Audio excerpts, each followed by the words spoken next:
1-4 is on adding integers. We talked about integers yesterday. Integers are positive, negative whole numbers, including 0. They are not decimals and they are not fractions. New vocabulary term, something that you probably had in the past, is opposites. It's two numbers with the same absolute value but different signs. An example here, -2 and 2 are opposites. Add integers with the same sign. Here's the big key concept here. When you add integers with the same sign, basically add their absolute values, because the sum of the two signs, so if they have the same sign, the sum will give you the answer. So for instance, here you have a negative and a negative. When you add a negative and a negative together, it's still, your outcome is still negative. So if you took the absolute value of -7 and absolute value of -3, you'd get 10. Well, negative and negative gives us -10. Here, two positives. This is something that you've done ever since you started to add here. But two positives, you're going to get that positive outcome of 9. So if you look at this second set, you have -8 and -4. Add that negative and negative together, you still get a negative outcome. And you take the absolute value of -8 and -4, and you'd come up with 12. So in this case, you'd have -12. In example 2, you have a positive and a positive. So +6 plus +3, they're both positive. You'd get a positive outcome. Take the absolute value of each outcome.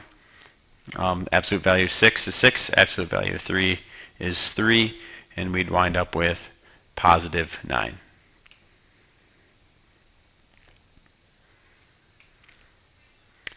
You also add integers with different signs. To add integers with different signs, subtract their absolute values. The sum has the same sign as the integers with the greatest absolute value. So what you're looking for in this, look at this example above here. You look at the two numbers, determine which one has a greater absolute value.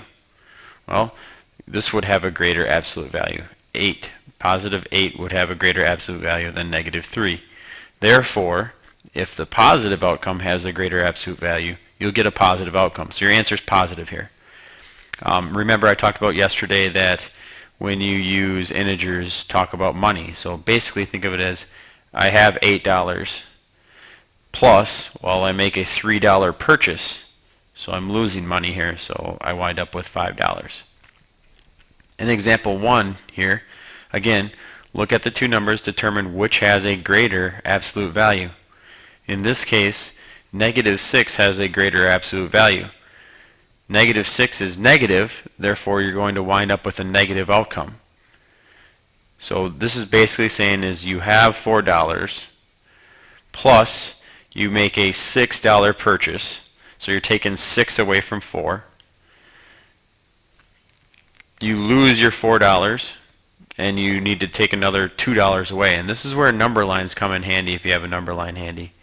So you could start at 4, take 6 away, you'd move 6 spots to the left, and we'd wind up with -2. Example 2, -5 plus 9. Again, if you take the absolute value concept, 9 would have a greater absolute value. So this is going to be a positive outcome.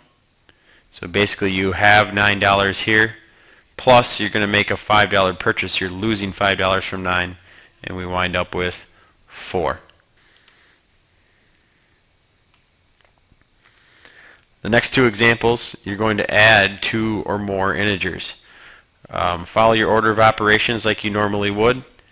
So you look at the first problem up here, and we have 2 plus -5 plus -3.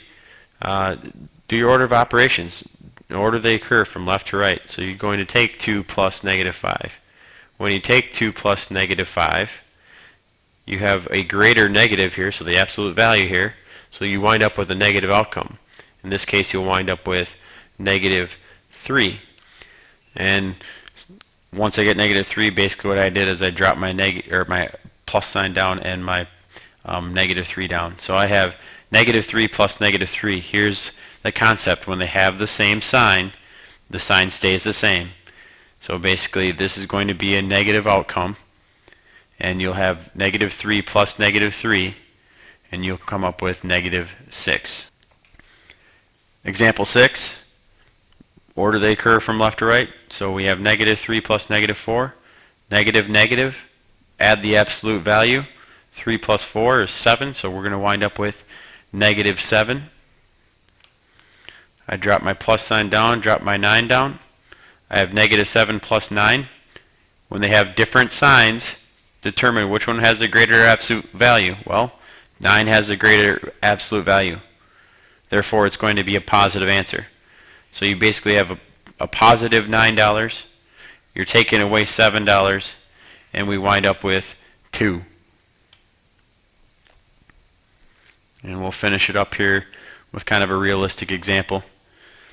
It says Lunker's DNR fisheries are working to improve fishing whenever possible. Suppose your backyard starts with 20 stocked largemouth bass. You purchase 35 more from the DNR. Meanwhile, finding 9 belly up that washed ashore. Write an addition expression representing the change in quantity, then find the sum. So we need an addition expression.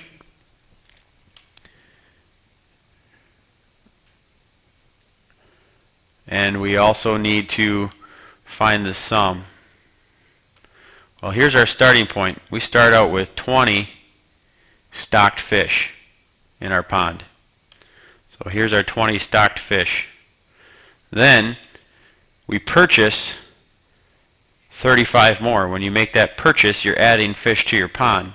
So we gain 35 more fish. So here's where we add the 35 fish. Now, this is normally where people end up making their mistake. It says that 9 are belly up and washed ashore. So a lot of people would want to do this. A lot of people want to say, oh, 9 died, we need to take away 9. If you had this expression is incorrect, because we underlined this above. It says write an addition expression. This is not an addition expression because of the subtraction that we have there. So we need to make that an addition expression.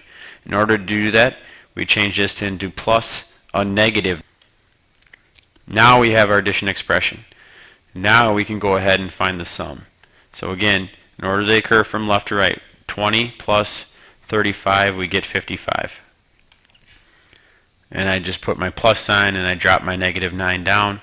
Now I can go add 55 plus negative 9. Plus a negative is basically subtracting 9. So 55, we're going to take away the 9, and we'll end up with 46.